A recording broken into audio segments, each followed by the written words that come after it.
ব্যবসার সম্পত্তি নাই, কি আছে খালি শুধু স্বর্ণ আছে। তাহলে এই শুধু স্বর্ণকে জাকাতবাজি হওয়ার জন্য 7.5 তোলা বা ভরি হতে হবে। কত ভরি বলতো? 7.5 ভরি। অথবা একজন ব্যক্তির কাছে শুধু রূপা আছে, কি আছে? শুধু রূপা। তাহলে শুধু রূপা আর অন্য কোনো সম্পত্তি নাই, তাহলে তার জন্য জাকাত ওয়াজিব হওয়ার জন্য শর্ত হলো 52.5 ভরি রূপা হতে হবে। কত ভরি বলেন তো? 52.5 ভরি। এখন কোন ব্যক্তির কাছে মিশ্রিত সম্পদ আছে, কি আছে বলেন তো? মিশ্রিত। এটা জানার আগে শোনেন, শরীয়ত নির্ধারণ করেছে কোন ব্যক্তির কাছে যদি 52.5 ভরি রূপা, কত? 52.5 ভরি রূপা অথবা তার সমপরিমাণ সম্পদ থাকে, 52.5 ভরি রূপা অথবা তার সমপরিমাণ বা সমমূল্যের সম্পদ যদি কারো মালিকানায় থাকে, শরীয়ত ওই ব্যক্তিকে ধনী সাব্যস্ত করেছে। বলেন তো কি বলছে? ধনী সাব্যস্ত। ধনী হওয়ার জন্য কি লাগবে? 52.5 ভরি রূপা অথবা তার সমমূল্যের সম্পদ। তার সমমূল্যে একটা গরু আছে, যার গরুর দাম বিক্রি করলে কি হয়ে যায়? 52.5 ভরি রূপার দাম কি হয়ে যায়? অবাক হয়ে যায়। তাহলে সে কি ধনী? এই ধনী যদি এতিম হয় তাও ধনী, এই ধনী যদি বিধবা হয় তাও ধনী, এই ধনী যদি ল্যাংড়া হয় তাও ধনী, এই লোকটা যদি কানা হয় তাও সে ধনী। তাহলে বলুন তো ধনী হওয়ার জন্য কি হতে হবে? ল্যাংড়া হওয়া, সুস্থ হওয়া, বিধবা হওয়া না। আপনার ধনী হওয়ার জন্য শর্ত তার কাছে 52.5 ভরি রূপা অথবা তার সমমূল্যের সম্পত্তি থাকা। কারো কাছে যদি 52.5 ভরি রূপা বা তার সমপরিমাণ সম্পত্তি থাকে, সে ব্যক্তি ল্যাংড়া হলেও ধনী, গোড়া হলেও ধনী, অসুস্থ হলেও ধনী, জেল থাকলেও ধনী, বিধবা থাকলেও ধনী, এতিম হলেও ধনী। এইবার বলেন ধনী হওয়ার সিস্টেম বুঝছেন তো? এখন কোন ব্যক্তির যদি আমরা যাই, কোন ব্যক্তির কাছে মিশ্রিত সম্পদ আছে, কিছু স্বর্ণ আছে, কিছু রূপা আছে, কিছু নগদ অর্থ আছে, কিছু ব্যবসায়িক পণ্য আছে। ব্যবসায়িক পণ্য তো বোঝেন, সে যা বেচা কেনা করে ওটাই ব্যবসায়িক সম্পত্তি। কেউ যদি বালির ব্যবসা করে ওটা কি তার ব্যবসায়িক পণ্য। কেউ যদি ঘষির ব্যবসা করে, ঘষি সেবন করে, গোবরের ব্যবসা করে, ওইটাই তার কি ব্যবসায়িক সম্পত্তি। কেউ যদি পানি বিক্রি করে, ওইটাই তার ব্যবসায়িক পণ্য।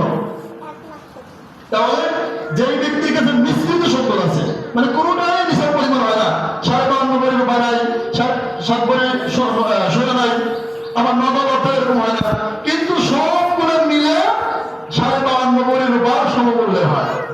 মনে করেন কয়েক আনি শূন্য আছে, কয়েক হাজার টাকা আছে ব্যবসায়, কিছু নগদ অর্থ আছে, কিছু রূপা আছে, সবগুলোর মূল্য যদি একসাথে করা হয় তাহলে 52.5 ভরি কি হয়ে যায়? মূল্য সমপরিমাণ হয়ে যায়।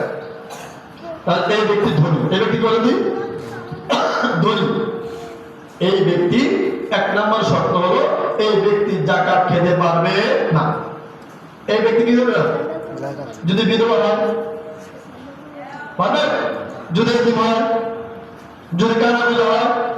আবার আমাদের বিধবা আর কানাগুলোর বিরুদ্ধে বলবেন, আমি শরীয়তের বিধান বলতেছি। যাকাত, ফিতরা, মারফত, সরকার এগুলো খাওয়ার বিধান হলো ধনী হওয়া এবং গরিব হওয়ার সাথে, বিধবা হওয়ার সাথে না, এতিম হওয়ার সাথে না। আচ্ছা,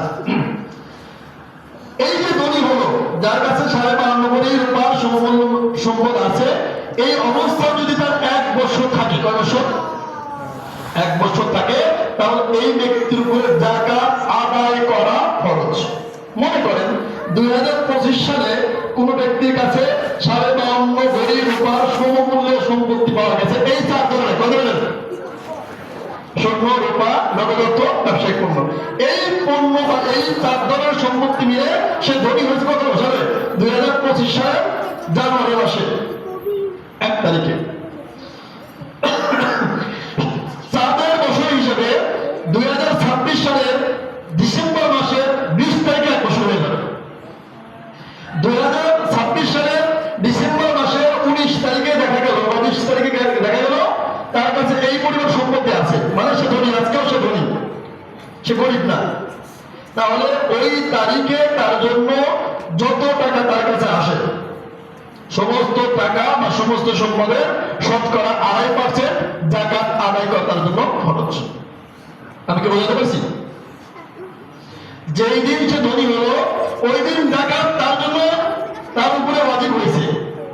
ঠিক এই অবস্থা যদি 1 বছর রানিং করে 1 বছর পরে তার জন্য যাকাত আদায় করা কি হয়ে যাবে? ফরজ। একটা হলো যাকাত ওয়াজিব হয়েছে, আদায় করা ওয়াজিব হয় না। আদায় করা ওয়াজিব হবে 1 বছর রানিং করলে। 1 বছর যেই দিন রানিং হলো সেই দিন তার সমুদয় সম্পত্তি, মনে করেন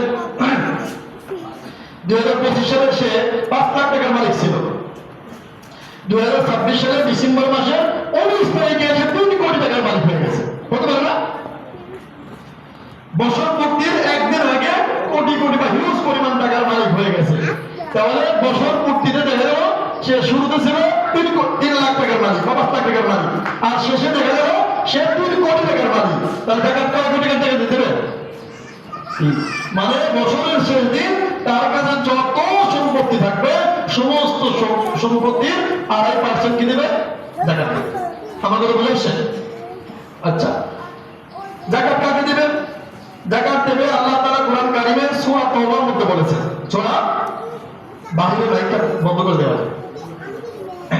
আমি একটু 5 মিনিট সময় নেই।